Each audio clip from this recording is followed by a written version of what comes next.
छाती पीट के रो ले अभागन। हमारे समाज में एक पति के मरने के बाद एक औरत के साथ श्रृंगार का अंत हो जाता है। अमूमन पति के निधन के बाद एक औरत बेहद सादा और रूखा जीवन बिताती है। जीवन साथी का हमेशा के लिए बिछड़ना एक औरत की जिंदगी से खुशियों की विदाई मानी जाती है। फिर ये कौन सा रिवाज था जहां एक पति के मरने के बाद पत्नी को गम और आंसुओं के बीच दुल्हन की तरह सजाया जा रहा था? ये कौन सी रस्म अदायगी थी जो एक विधवा हो चुकी औरत को दोबारा दुल्हन बना रही थी? आखिर गहरे गम के बीच इस चौंका देने वाली काव्यात का असल सच क्या था? इंस्पेक्टर साहब, आप इसी वक्त मेरे साथ चलिए वरना तारा मर जाएगी। तारा? हुआ क्या है मैडम? तारा को सब लोग मिलके उसके मरे हुए पति के साथ जिंदा जला देंगे। ऐसे कैसे हो सकता है? ऐसी प्रथा पर तो बहुत साल पहले पाबंदी लग चुकी है। देखिए मैडम, आपको जरूर कोई गलतफहमी हुई। देखिए, मैं एक जिम्मेदार नागरिक हूँ क्योंकि लोकप्रिय अखबार की पत्रकार राधिका सिंह हूँ। मैं अच्छी तरह से जानती हूँ मैं आपसे क्या कह रही हूँ। सब कुछ मैंने अपनी आंखों से देखा है। मैं आपसे विनती करती हूँ, समय व्यर्थ मत कीजिए, जल्दी चलिए वरना अनर्थ हो जाएगा। चलो।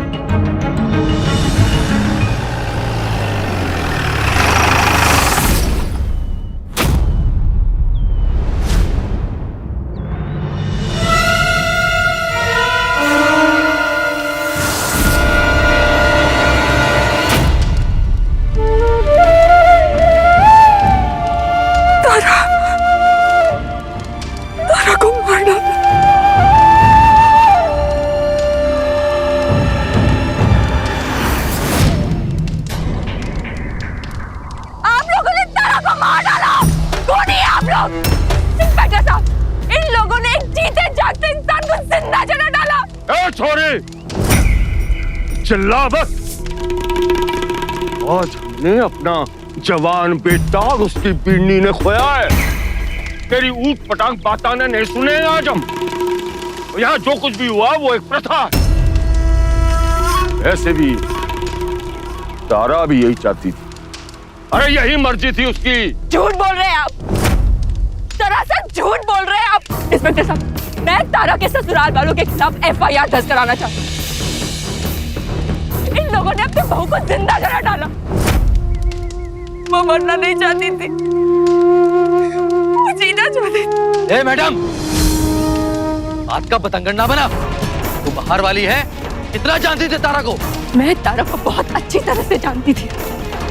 बहुत जिंदा दिल इंसान थी वो खुद से कभी ऐसा कदम नहीं उठा सकती। ये देखो, मैंने आपके लिए कुछ कपड़े और गहने निकाले। बहुत पुरानी लगती है। कौन, मैं? अरे नहीं, मुझे तो 1 साल हुआ है अभी यहाँ पे शादी होके आए हुए। मैं तो बोल रही थी। हाँ, मुझे पता है आप इस पुरानी हवेली के बारे में बात कर रहे हो, है ना? और ये देखो, आपको अपने अखबार के लिए पुरानी हवेली और पुरानी वेशभूषा के बारे में लिखना था ना, तो मैंने अपनी दादी के और परदादी के कुछ कपड़े निकाले हैं और ये गहने भी।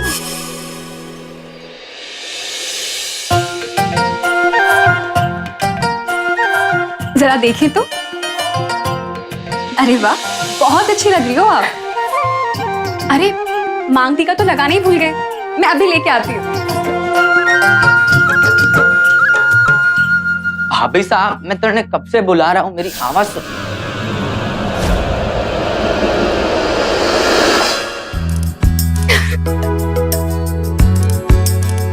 सूरज, थाने अभी तक थारी भाभी साहब को ठीक से पहचाना नहीं है।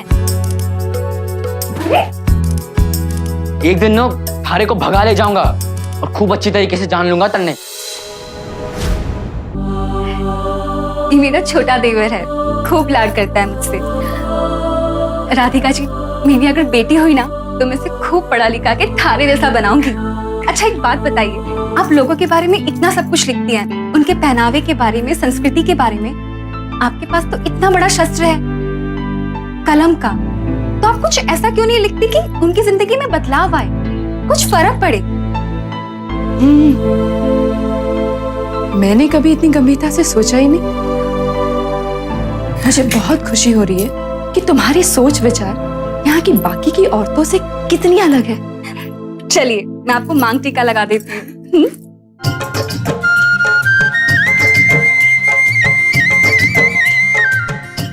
कैसा लग रहा है?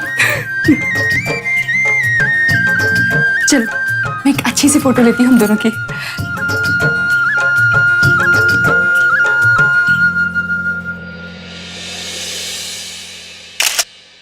तारा यहाँ की दूसरी औरतों से बहुत अलग थी। राधिका जी, क्या आपके यहाँ से जाने के बाद आपकी बात तारा कुमारी से हुई थी? नहीं, बात तो कम होती थी, लेकिन चिट्ठियों के द्वारा हम संपर्क में रहते थे। क्योंकि मैं अपने अखबार के लिए संस्कृति वगैरह पे लेख लिखती हूँ, तो उसने अपने हवेली में होने वाली एक पूजा के लिए मुझे आमंत्रित किया था।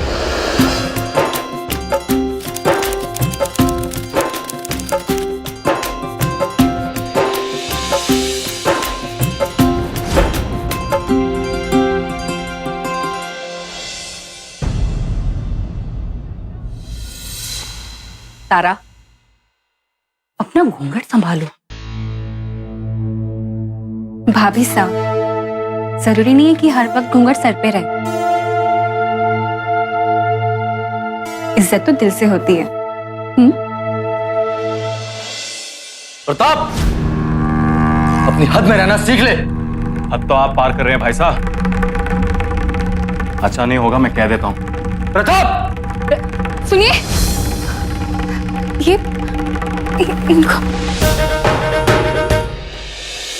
मैं आपको यकीन से कहती हूँ कि उसकी हत्या की गई है। ये कुप्रथा, कुरीति के नाम पे उसकी हत्या की गई है। देखिए राधिका जी, उनके घर वालों का कहना है अरे कि घर वाले तो झूठ कहेंगे ही अपने आप को बचाने के लिए। लेकिन वो लोग जो उस दिन वहां खड़े थे, इंस्पेक्टर साहब, आप एक बार उन लोगों से पूछताछ कीजिए। ठीक है।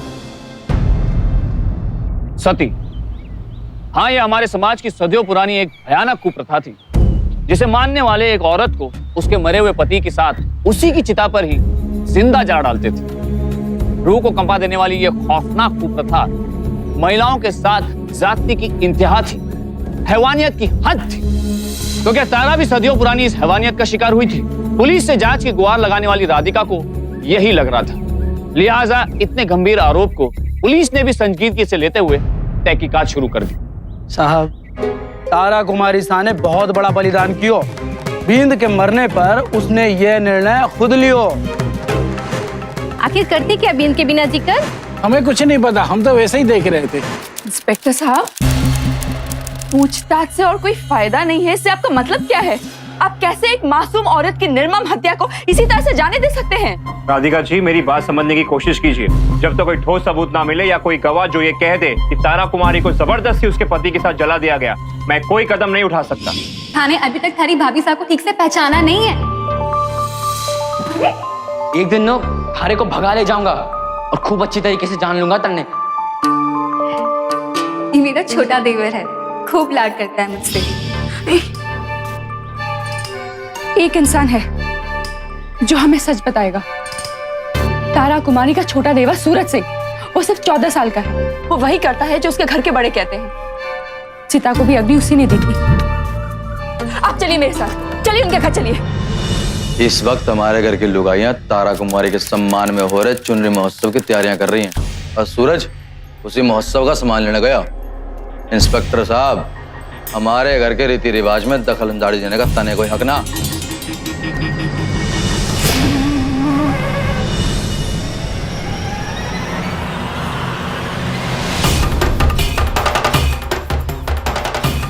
आइए जीजा साहब, आइए आइए। ये बात है राठौर, तन्ने भी हम लोगों की रस्मों में रुकावट डालने का काम करना पड़े। लगता है तन्ने काम की नहीं, आराम की जरूरत है। घर बैठना है के?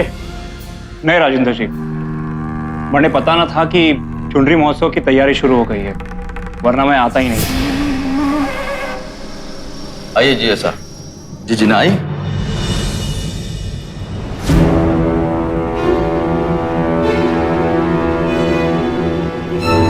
चलो।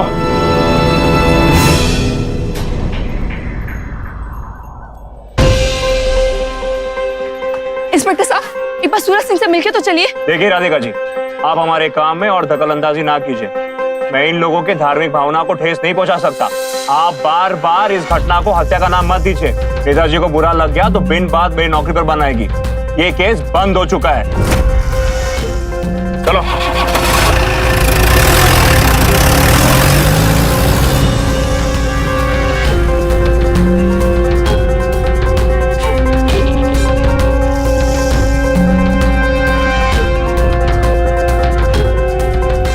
ये चुनरी महोत्सव में नहीं होने दूंगी।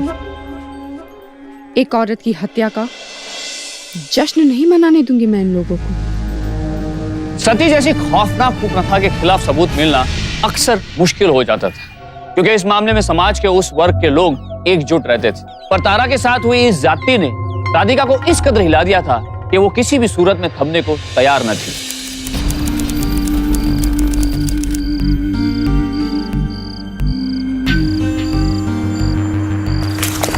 बीतते हुए हर दिन के साथ राधिका की बेचैनी बढ़ती जा रही थी। तारा कुमारी का निर्दोष चेहरा और उसकी आकस्मिक मौत उसकी आत्मा पर बोझ बनती जा रही थी। और अंत में राधिका चुप नहीं बैठी। उसने अपने कलम की ताकत से गांव वालों को सती नाम की कुप्रथा के खिलाफ जागरूक किया।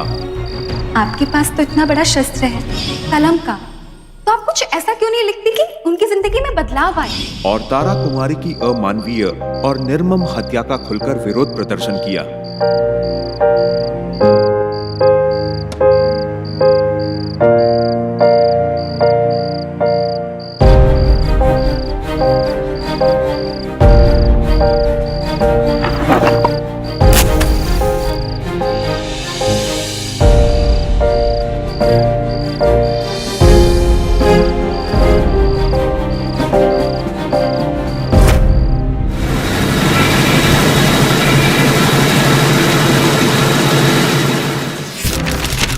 तारा कुमारी की हत्या के अपराधियों के खिलाफ राधिका ने उठाई आवाज।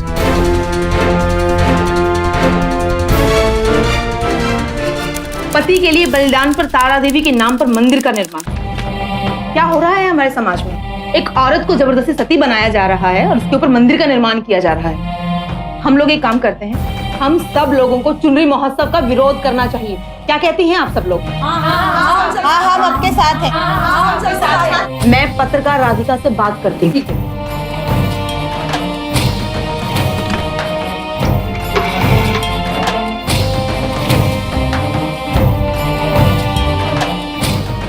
बिल्कुल बिल्कुल राधिका, हम सब आपके साथ हैं। आप आगे बढ़िए, हम अंत तक आपका साथ देंगे। इस तरह कई नारी संस्थाएं तारा कुमारी के मामले के समर्थन में उसके गांव तक भी पहुंच गई।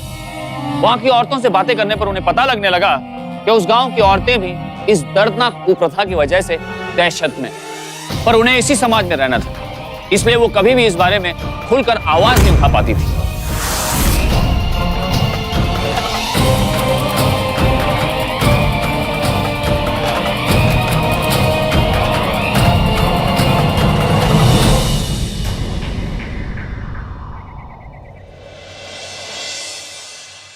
और आखिरकार चुनरी महोत्सव और तारा कुमारी के नाम पर सती मंदिर स्थापना को रोकने के लिए अपनी कलम की सहायता से पत्रकार राधिका और सारे स्वयंसेवी नारी संस्थाओं ने मिलकर इस मामले के खिलाफ PIL यानी जनहित याचिका दर्ज कर दी। PIL एक ऐसा जरिया है जिसकी सहायता से कोई भी नागरिक या स्वयंसेवी संस्था किसी ऐसे मामले में अदालत का दरवाजा खटखटा सकती है जिसकी वजह से आम जनता का हित दांव पर लगा हो।